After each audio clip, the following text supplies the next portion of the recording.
Friends, welcome back to my channel. जय श्री कृष्णा। संजय ने महाभारत युद्ध से पहले और युद्ध के दौरान हस्तिनापुर के महाराज धृतराष्ट्र को विभिन्न अवसरों पर नीति, धर्म और सत्य का पाठ पढ़ाया। संजय धृतराष्ट्र के सलाहकार और सारथी थे, जिन्हें महर्षि वेदव्यास द्वारा ही दृष्टि प्राप्त थी। संजय ने धृतराष्ट्र को समझाया कि धर्म से बढ़कर इस संसार में कोई संपत्ति नहीं है। मनुष्य को हर हाल में धर्म का पालन करना चाहिए, क्योंकि उसी में संपूर्ण आनंद और शांति निहित है। उन्होंने याद दिलाया कि वेदों और निषेधों के विरुद्ध आचरण करने से विनाशी हाथ लगता है। संजय ने धृतराष्ट्र की सबसे बड़ी कमजोरी, उनके अत्यधिक पुत्र मोह पर प्रहार किया। उन्होंने स्पष्ट शब्दों में कहा कि धृतराष्ट्र ने अपने अंधे पुत्र मोह के कारण अपनी आत्मा को घायल कर लिया है। संजय ने उन्हें चेताया कि वे केवल दूसरों, विशेषकर दुर्योधन की बात मानते हैं और अपने सच्चे शुभचिंतकों की सलाह नहीं मानते। संजय ने सत्य के महत्व को समझाते हुए कहा कि समय पर ना बोला गया सत्य या देर से समझ में लाया गया सत्य असत्य, झूठ से भी अधिक हानिकारक सिद्ध होता। उन्होंने धृतराष्ट्र से आग्रह किया कि वे हस्तिनापुर के भविष्य को दांव पर ना लगाएं और सच का साथ दे। युद्ध टालने के लिए संजय ने बार बार धृतराष्ट्र को समझाया कि पांडवों को इंद्रप्रस्थ या उनका न्याय संगत हिस्सा दे दिया जाए। उन्होंने कहा कि युधिष्ठिर ने कोई अहंकार या युद्ध की धमकी नहीं दी, बल्कि वे और उनके भाई शांति व युद्ध दोनों के लिए तैयार। निर्णय धृतराष्ट्र के हाथ में था। वे चाहते तो युद्ध रोक सकते थे या शांति चाहते। संजय ने धृतराष्ट्र को आग्रह किया कि यदि उन्होंने अपने पुत्रों को नहीं रोका और युद्ध का आदेश दिया तो कौरवों का विनाश हो जाएगा और उनका सर्वनाश भी होगा। उन्होंने यह भी कहा कि यदि इस जन्म में सत्य नहीं सुना गया तो हस्तिनापुर उन्हें बार बार इसका दोष ठहराएगा।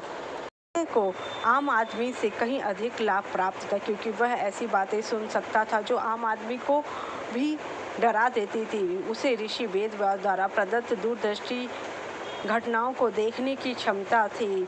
सारथी के होने के कारण वह प्रभावशाली महत्व रखते थे। महाभारत युद्ध की पूर्व संज्ञा पर गीता का कथन है। गीता के पहले ही श्लोक में हम पाते हैं कि राजा धृतराष्ट्र संजय से युद्ध के बारे में जानकारी मांगते, जिससे दिव्य दृष्टि का वरदान प्राप्त। संजय उन्हें बताते हैं। धृतराष्ट्र के सलाह के रूप में संजय का काम उतना कठिन नहीं था, लेकिन उन्होंने धृतराष्ट्र को उनके 100 पुत्रों की भीम के हाथों युद्ध में अलग अलग समय पर हुई मृत्यु की खबर देनी पड़ती थी और उन्होंने शोक संतप्त राजा को उनके सबसे कठिन क्षणों में सांत्वना दी।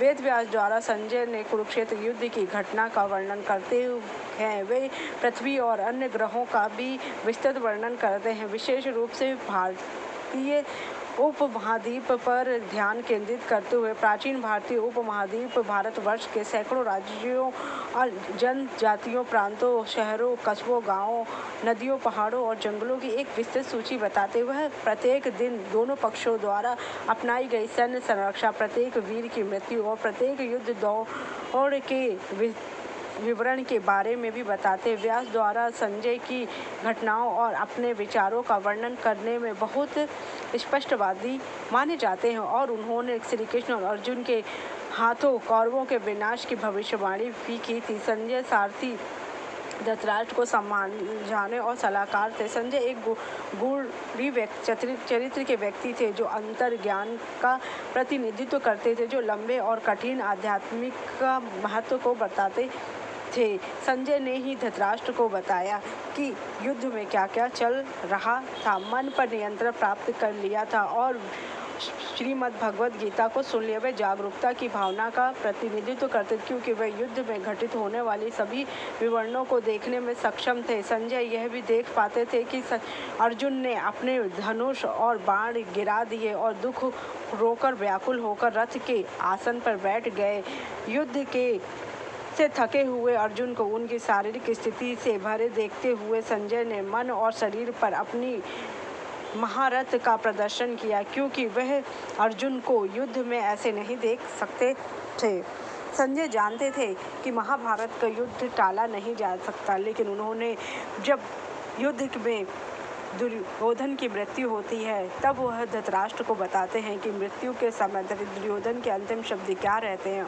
यह सुनकर धृतराष्ट्र बहुत दुखी होता है और विलाप करने लगता है। तब संजय उन्हें सांत्वना देते, वही वन के दौरान उनके साथ जाते हैं और उसके बाद हिमालय की यात्रा में चले जाते, फिर लौटकर नहीं आते हैं। जय श्री कृष्णा।